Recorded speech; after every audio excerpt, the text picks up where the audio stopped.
Terres et vignes de l'Aube à la foire de Châlons. Et la foire de Châlons, c'est l'occasion d'évoquer des produits agricoles, des produits du terroir. On va prendre la direction de Chaours pour parler du fromage du même nom avec vous, Didier Lincé. Vous êtes le PDG de la société Lincé, basée notamment à Vaud, dans l'Aube, mais pas seulement. Mais Vaud fait partie de vos territoires, si je puis dire. Avant de parler de votre société, parlons un peu de vous. Vous êtes tombé dans le fromage quand vous étiez petit, non? Oui, on peut dire ça, effectivement, oui, parce que je représente en fait la 5e génération de fromagers. En fait, la première fromagerie Lincé, elle a été créée à la fin du 19e siècle, aux confins de la Marne et de l'Aube.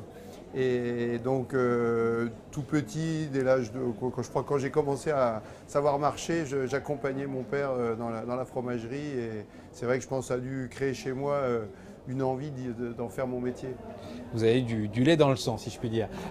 C'est comme ça que, naturellement, vous avez bâti une PME qui fabrique des fromages. Que produisez-vous très exactement?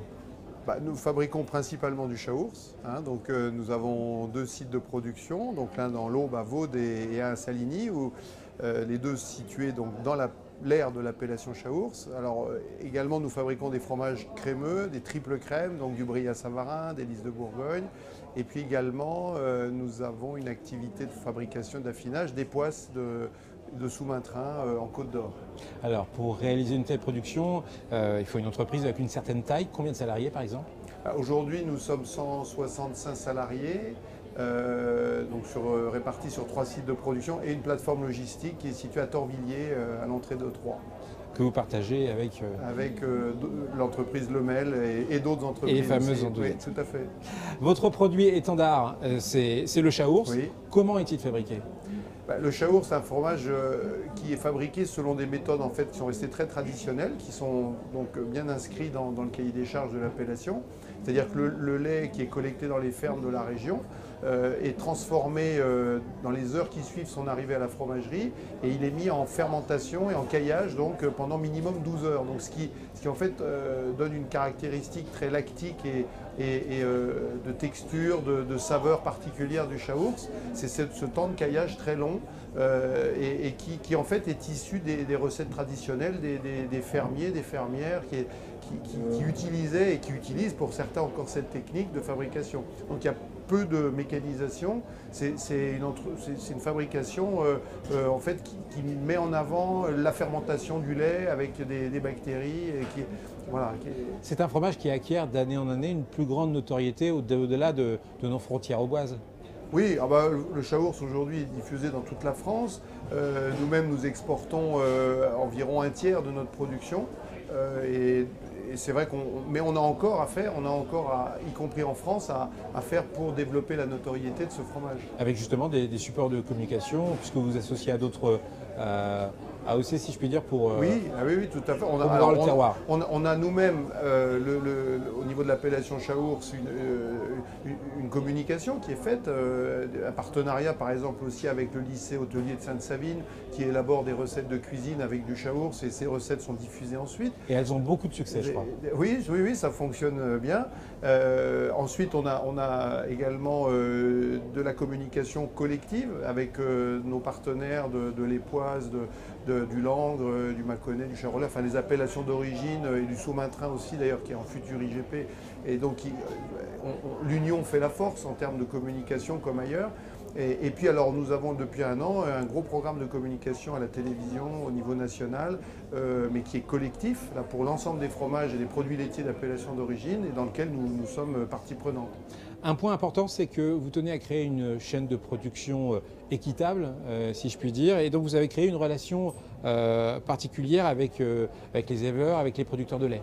Il est clair que ça fait longtemps qu'on a compris que sans producteurs de lait, il n'y avait pas de fromagerie, c'est du bon sens, mais il faut quand même le rappeler, et les producteurs de lait aussi ont besoin, je pense, d'avoir des entreprises de transformation dans leur région. Et donc depuis plusieurs années, et les choses se sont renforcées en 2015 avec la suppression des quotas laitiers, nous avons passé des contrats individuellement avec tous nos producteurs de lait qui sont livreurs chez nous.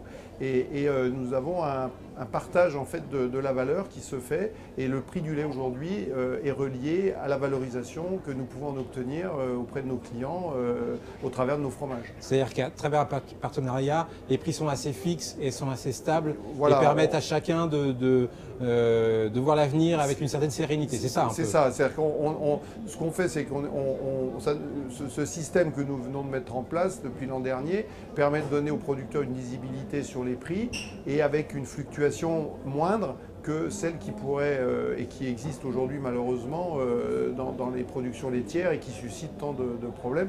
Et alors, nous, on essaye justement de faire en sorte que le prix du lait varie moins fortement et par contre d'avoir une certaine continuité, on va dire, dans la valorisation du lait.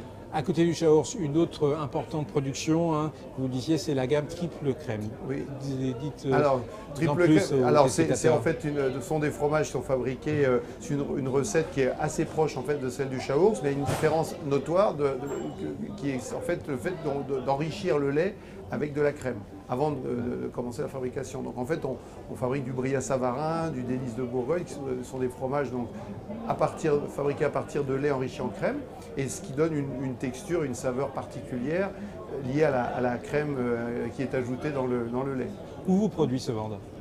Alors, majoritairement dans les grandes surfaces en France et à l'étranger, également chez les crémiers fromagers. Aujourd'hui, nous réalisons quand même 10% de nos ventes totales chez les crémiers fromagers dans les restaurants. Donc c'est un secteur pour nous important, et c'est un secteur d'ailleurs de plus en plus dynamique.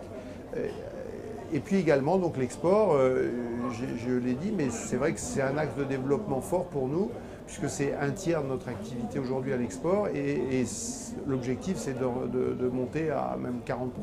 Avec les États-Unis comme premier pôle d'exportation.